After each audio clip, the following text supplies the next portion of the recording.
Bonjour à tous, c'est Lothar Killer qui vous parle donc pour un nouveau commentaire d'épisode de la série animée Lego Ninjago saison 11, épisode 24, The Last of the Formlings, ou en français La dernière des Formlings, ou encore Le dernier des Formlings, ou Les derniers des Formlings. Bref, je n'ai pas le titre officiel, mais ce n'est pas très important. Et donc justement, eh bien, on enchaîne directement avec l'histoire d'Akita. Souvenez-vous, on avait découvert dans l'épisode précédent que notre loup eh bien, était en fait une sorte de métamorphe qui pouvait se transformer en être humain, une fille appelée Akita.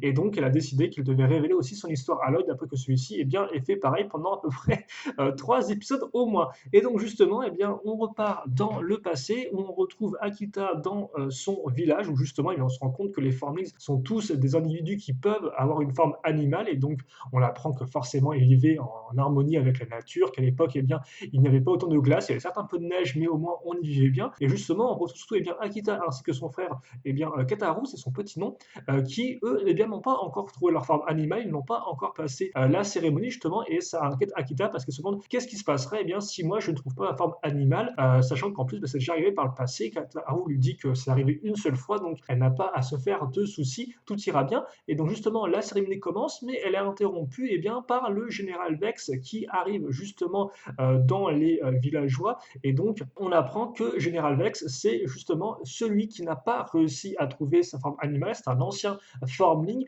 et que visiblement, il aurait été exclu du village. Enfin, en tout cas, c'est ce qu'il pense, parce que les autres villageois lui disent que non, eh bien, c'est lui tout seul qui a décidé de s'exiler, car en effet, d'après l'ancien du village, Vex, eh bien, ne fait pas confiance au reste du monde, et il voit le mal partout, et donc, il pensait que, enfin, c'est lui visiblement qui s'est mis en la tête que les autres, eh bien, ne voulaient pas lui, le rejeter, parler dans son dos depuis qu'il n'avait pas trouvé sa forme animale. Bref, Vex menace le village, il dit qu'il a trouvé un pouvoir élémentaire qui est bien plus puissant que le pouvoir de métamorphe des Formlings, et donc il reviendra sûrement. Voilà, en tout cas, il quitte la cérémonie, et celle-ci finit quand même par avoir lieu. Et donc la cérémonie, justement, trouver sa forme animale, c'est littéral dans le sens où eh bien, Kataharu et Akita doivent partir entre guillemets en voyage, doivent continuer à marcher de plus en plus loin du village jusqu'à ce qu'ils trouvent leur forme. Et donc pour Akita, eh bien, ça lui vient entre guillemets dans son sommeil, il est entre guillemets réveillé par une sorte de voix justement. Elle la suit en montant un arbre, puis après elle saute sur les nuages. Donc on peut se demander si Akita n'a pas pris quelques substances hallucinogènes auparavant, mais en tout cas voilà, elle finit par trouver sa forme animale qui est justement eh bien,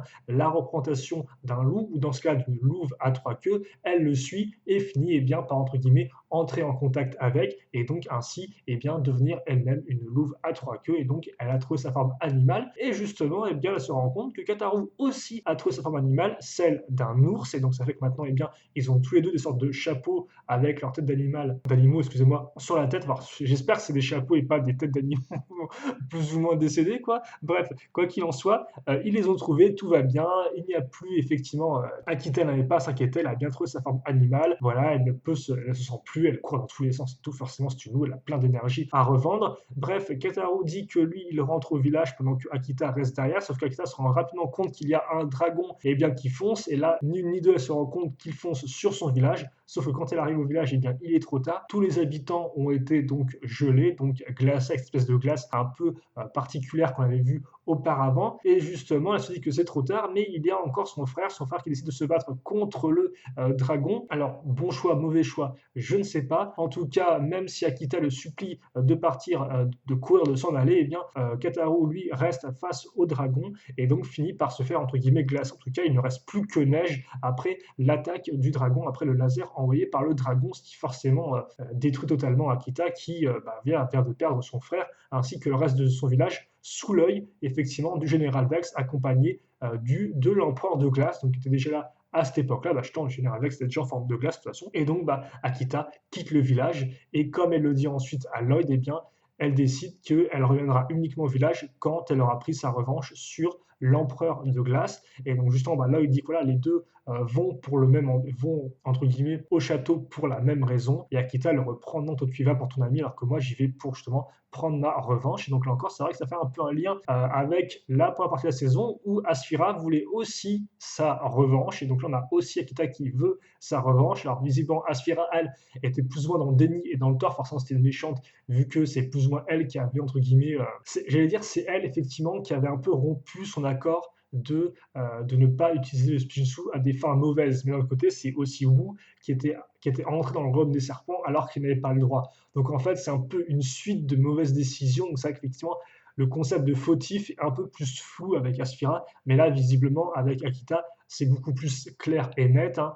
Le général Vex a attaqué son ancien village parce il ressentait les autres pour avoir trouvé leur forme animale, tandis que lui ne l'avait pas trouvé et visiblement ressentait mal le fait, enfin, en tout cas lui se sentait exclu. Là encore, voilà, est-ce qu'il y a du vrai ou pas dans ce qu'il dit? Est-ce que c'est lui qui s'est tout mis dans sa tête parce qu'il était déçu par lui-même? On ne le sait pas, mais en tout cas, voilà, il a attaqué le village alors qu'il n'avait pas besoin de le faire. Et donc forcément, la revanche d'Akita semble, entre guillemets, plus justifiée, même si là encore, comme on dit souvent, la revanche n'est jamais vraiment justifiée. En tout cas, voilà pour cet épisode qui nous apprend plus sur les Formlings. D'ailleurs, épisode là encore qui est réalisé de façon animation japonaise, donc c'est animation 2D, pas 3D, comme ce qu'on a pu voir avec effectivement l'épisode 19, The Absolute Worst, le pire absolu, sauf que là, effectivement, c'était un épisode qui était un peu plus comique avec des méchants. Là, ça s'intègre totalement dans la suite de la narration, et là encore, c'est vrai que comme je l'ai dit, hein, le style animation serait utilisé uniquement quand cela le mériterait, en vaudrait le coup, et donc voilà, on peut penser que pour, effectivement, pour un flashback, ça peut être une bonne solution d'utiliser. Après, là encore, c'est un style d'animation qui, entre guillemets, copie l'animation japonaise, mais c'est réalisé par un studio canadien, ce qui fait que c'est une animation qui est un peu, je trouve, un peu cheapose personnellement. Forcément, j'aurais préféré un truc fait par un vrai studio japonais, mais bon, là encore, c'est pas vraiment le concept, hein. Le fait est que DHX Media, donc qui maintenant sont eux qui s'occupent de la série Ninjago, eh bien, je pense, avaient des compétences en animation 2D, et donc, voilà, ça permettait de faire deux en un avec un même studio. Forcément, passer par un autre studio aurait coûté beaucoup plus d'argent et aurait juste compliqué les choses, quoi. Donc, ils sont permis, je pense, ils ont utilisé les compétences de DHX Media, même si là encore, c'est un peu, je dirais pas bas de gamme, mais c'est pas non plus la folie, quoi. Mais ça passe et ça permet là encore de voir les personnages sous un autre angle, avec un autre design, l'empereur, le général, avec Ethan qui dort plutôt bien, honnêtement, en version animée. Je trouve que sa coupe de cheveux est peut-être assez.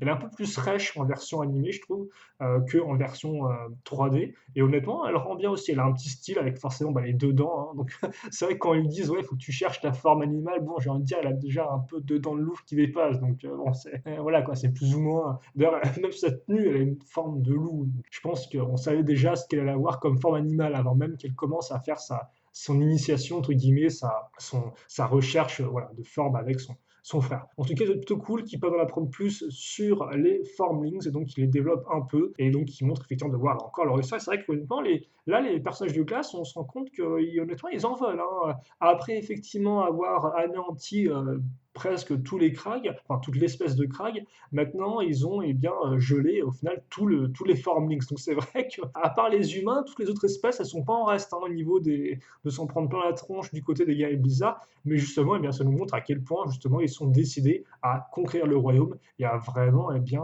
asservir tout le monde, soit en les éliminant, soit effectivement en les congelant. Mais c'est vrai que là encore, je dis, ils ont tué les Krags. Est-ce que c'est vrai ou pas? Je ne sais pas. Alors encore, ça se trouve, ils les ont juste congelés, on les a pas vus, parce qu'au final, tout ce qu'on a vu, c'est entre guillemets des sortes de pierres tombales, mais voilà, on ne sait pas s'ils ont été enterrés en dessous, quoi. C'est plus des symboles pour montrer leur disparition. En tout cas, voilà pour cet épisode-là, donc un épisode plutôt cool, qui fait étant suite au dernier. Donc là, voilà, là on sent complètement, on comprend l'obsession d'Akita. Elle a en plus son petit couteau qui rend vraiment très classe, donc elle est prête à se venger. Et donc on verra justement combien de temps lui prendra sa revanche, accompagné donc de Lloyd, maintenant les deux mains dans la main. Les problèmes ont été dissipés entre les deux et ils sont prêts donc à aller dans la forteresse de l'empereur de glace. On se guide là-dessus pour cet épisode. Questions, commentaires, n'hésitez pas à les poser, j'y réponds avec grand plaisir. Là encore, on pourra partager ensemble, c'est pas dire quel mot vous avez préféré dans l'épisode, etc., etc. Pour le reste, passez une bonne journée, une bonne soirée, une bonne tout ce que vous voulez, et à la prochaine. Salut à tous et à toutes.